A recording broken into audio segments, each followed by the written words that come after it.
So you want to go to Sicily? Good choice, by the way. I'm gonna tell you exactly what I did as an Italian in 7 days in Sicily. Hello beautiful people, it's been a while, I know, but to make up, I'm gonna tell you my itinerary of last summer. So I'm gonna tell you exactly what I did in 7 days in Sicily. Because maybe the perspective of an Italian is useful. If not, you can click away this video. Okay, so we only had 7 days and we wanted to make the most of it. But also, I'm a slow traveler, so I didn't want to rush too much from one location to the other. So we tried to find a balance between seeing as much as possible and not rushing, because it's still holidays, still vacation. You want to relax a bit. So we started from Rome, because in case it wasn't obvious from the channel's name, I am from Rome, born and raised in Rome. So this is where we started. We took a flight from Rome to Palermo, which was our first city and destination. When we arrived at the airport of Palermo, we rented a car straight away. Our plan was to drive to as many locations as possible in the northwest coast of Sicily. Sicily is quite big and we couldn't see it all in 1 week. I mean, you could if you really just stick to the main cities, but I wouldn't recommend it. I think you need at least 2 full weeks to see the whole region. If you see me with my phone in my hand, it's because I'm reading. That's how bad my memory is. We didn't book in advance our car, but it's something I would highly suggest you do, especially if you're going like in peak season, so July and August. We didn't, but we got lucky and we found a car. We found a hybrid Yaris for 7 days. So the rental was for 7 days, picking up in Palermo and leaving it in a different city, Trapani, and we paid a total of 628 euros. The car was automatic, by the way, in case you need it. To rent a car, you will need an ID and your driving license and a credit card. Most companies require you to have a credit card. If you don't and you have like just a debit card, it's fine. You can still find some companies that will rent it to you. So day one, our first day was in Palermo. We wandered around the city. The city itself is very pretty, especially if you like history, but also if you like the beach, because Palermo is on the coast. So we had dinner in Mondello, which is the segment of coast, which is just like about 20 minutes from Palermo. And it was very nice. We had a nice walk. But keep in mind that finding a car spot is quite tricky, especially during summer. So keep that in mind. It reminded me of Rome a little bit. I felt at home. Day two was yet again in Mondello, so the beach that I told you. So we went there in the morning, not super early, but we went there in the morning and we rented a beach bed and 2 beach beds and an umbrella for about 22 euros. And we stayed there the whole day. There aren't very many options for lunch, so you might want to consider like on the beach, so you might want to consider either packing your lunch or moving, like taking your car or walking a little further to find a lunch spot.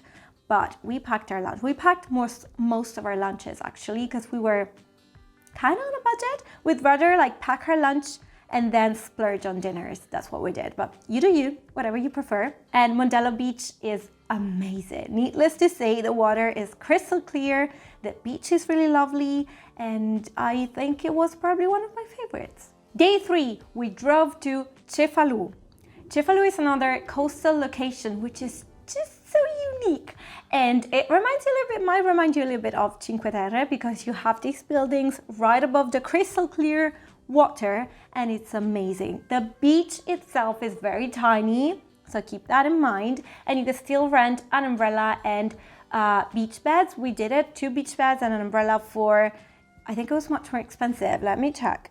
40 euros exactly. So yeah, too expensive if you ask me, but Cefalù is quite expensive. I love the scenery, but it probably wasn't my favorite beach just because it was so crowded, and the beach being so tiny, you are very close to your neighborhood. So if you don't like crowded spaces, this might not be the best for you. Instead, the aperitif that we had at this place called Petit Tonneau was amazing. We loved the scenery. We were on this balcony right above the water. We had the sunset in front of us, and the girls who work there were lovely, and they helped us pick the wine, and we had a nice aperitif there. So I highly recommend you to go there. The aperitif was 32 euros for 2 wine glasses and a huge tagliere, which is like cutting board with charcuterie and cheese and stuff like that. Also, the town itself of Cefalù is very lovely as well,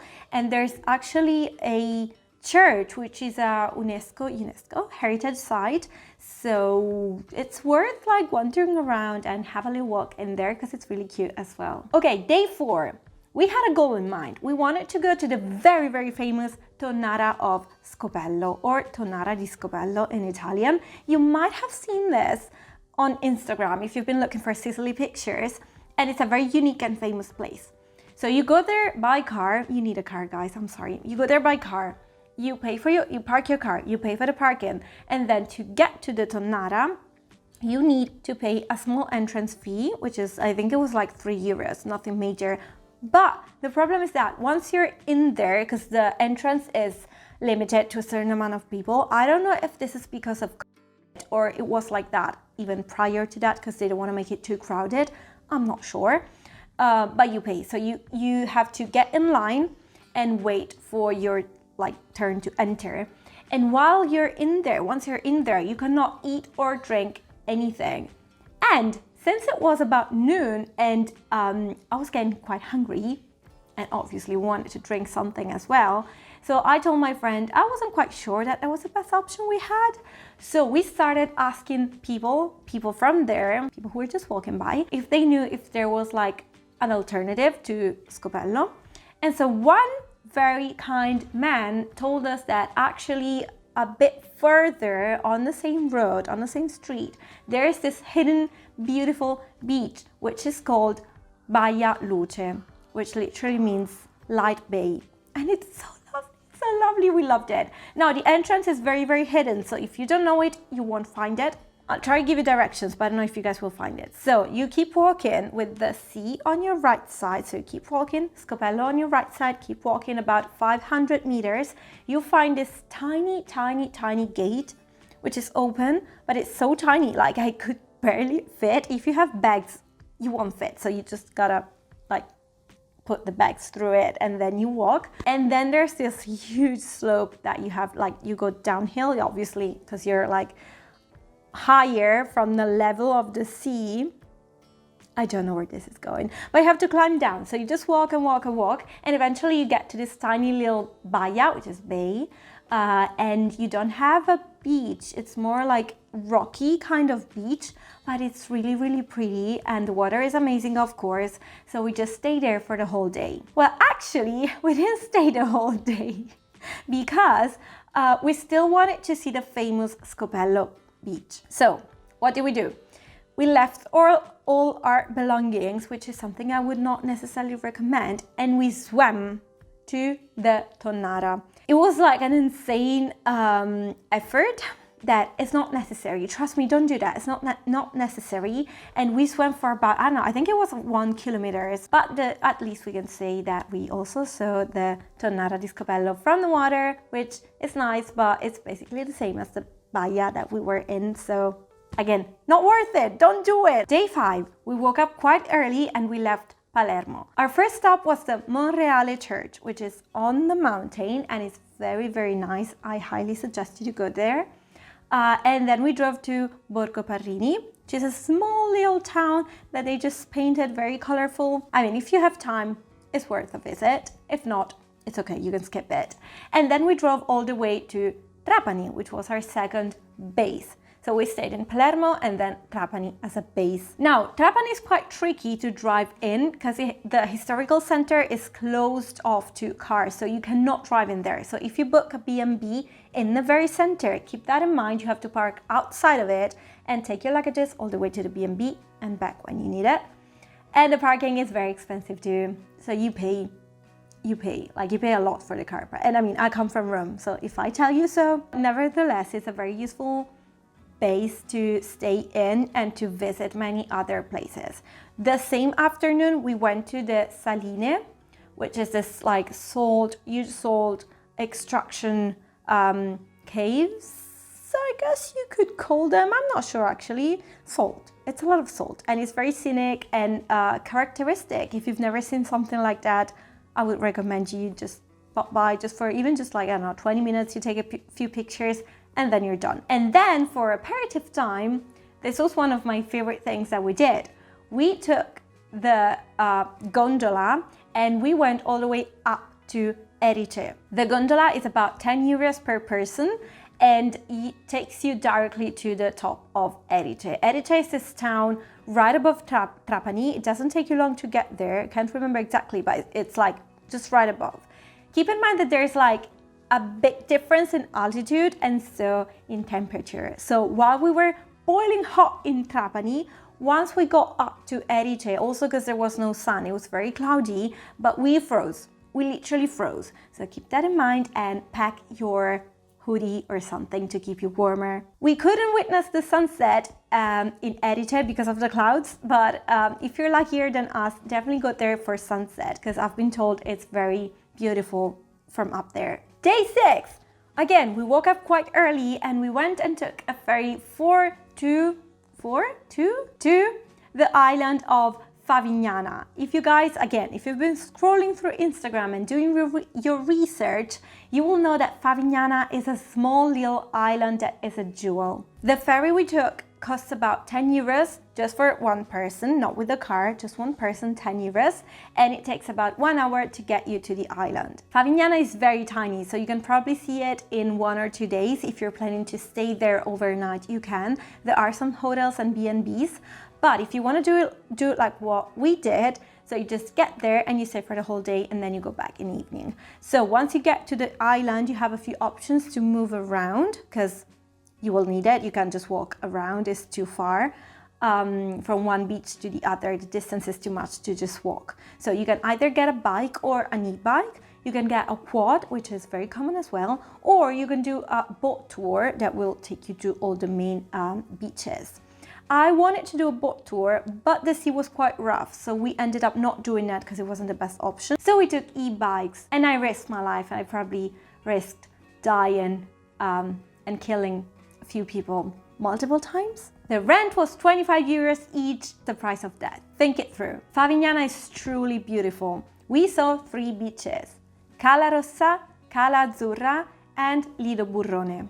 All 3 amazing. They are rocky, so don't expect sand, except like for like very tiny stretches, but it's mostly rocky. So you might want to pack shoes. You know, the shoes I used to go to rocks, like to the rocky beaches. I didn't want to pack them because I was like, no, I don't need them. But then I ended up using them. So yeah, don't be like me, pack them and use them. Day 7 was San Vito Lo Capo.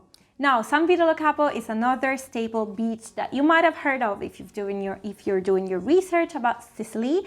And there's a reason for that. It's a beautiful sandy beach. It's very big and there are umbrellas, but there's also a free beach part. So if you don't want to pay for your umbrella, you can just go to the free beach like what we did.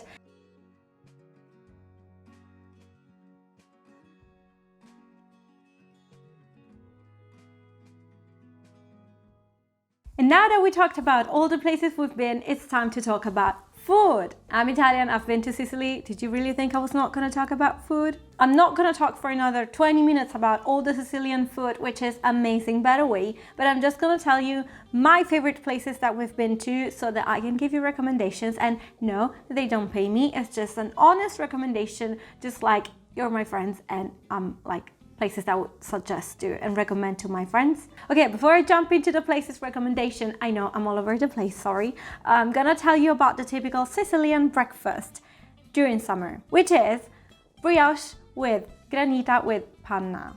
What is panna? Panna is whipped cream. Do you remember that clip from Family Guy? All right, so you get this huge brioche with granita, which is like this sorbet kind of frozen thing that you eat with either a spoon or a straw, and it's different flavors, so you can choose your favorite. It's usually the one you get in the morning is a coffee one, so granita al caffè, coffee granita with whipped cream and the brioche. So caloric, yes, delicious also. If you're gluten-free like I am, you obviously have to skip the brioche and you can just do the granita with whipped cream if you want to. A restaurant I really want to recommend you guys is in Palermo and it's called Locale. It's very hidden, so you won't find it easily from the outside. But once you get inside, there's like this hidden courtyard, which is really cute. It's not very big, but it's really nice, the outside space. And I had an amazing pasta alla norma, gluten-free. Pasta alla norma is one of my all-time favorite pastas actually, and it's made with cherry tomatoes, eggplants, salted ricotta, which is not the creamy ricotta that you guys probably know, but it's like a seasoned or aged, I don't know the right word, but it's like a hard kind of ricotta, kind of like Parmesan cheese. So you grate it on top of pasta. It's so good. And basil leaves. Don't forget the basil leaves because they make the difference. My friend got a tuna steak, which was also very good. And it's also typical, both of these are typical Sicilian dishes. So if you're curious to try them out, Sicily is the place to do so. If you see me looking different, it's because I had to change camera. Yeah, not battery, camera. I was using my brother's, but his battery ran out, and I was using my brother's because my 5 batteries are all dead. Cannoli, no surprise. If you know Sicily, you know that cannoli are also a very typical dessert / snack, if you want to say so, call it so. That is delicious. Delicious, guys. It's probably one of my, again, favorite. I know, like, Sicilian food is my taste. Very flavorful, both sweet and savory, so I love it. Cannoli are made with fresh ricotta and either pistachio or chocolate chips. The crust need to be crunchy, so you have to put the ricotta cheese inside last minute, just before you eat them. You cannot buy them already stuffed with ricotta, otherwise the ricotta will make the crust moist, and that shouldn't happen. There are obviously a ton of great places for cannoli in Palermo and in the whole of Sicily, but I'm gonna recommend you Cannoli & Co, which is in the very center of Palermo and also makes them gluten-free. So it's a win-win if you want to go there with your non-gluten-free friends. Instead, if you're going to San Vito Lo Capo, what we did is we got cannoli on the way back because there is a bakery called Il Capriccio, which literally means the tantrum, and it's a small bakery that has a lot of stuff, not just cannoli, but they also make gluten-free cannoli, and those are huge. We got them, I think it was like 6:30, 7 p.m. and we didn't have dinner because we were so full from the cannoli that we weren't really hungry. In Trapani, a restaurant that I really do recommend is called 210 grammi, 210 grams. That's what it means. The crew is very young and they're all very nice, and also we had probably one of the best pastas that we had in Sicily, which is bussiate, which is this particular kind of pasta that I didn't even know. And the mind-blowing thing is that they had it gluten-free as well. I was amazed. It was with red shrimp and pistachio cream.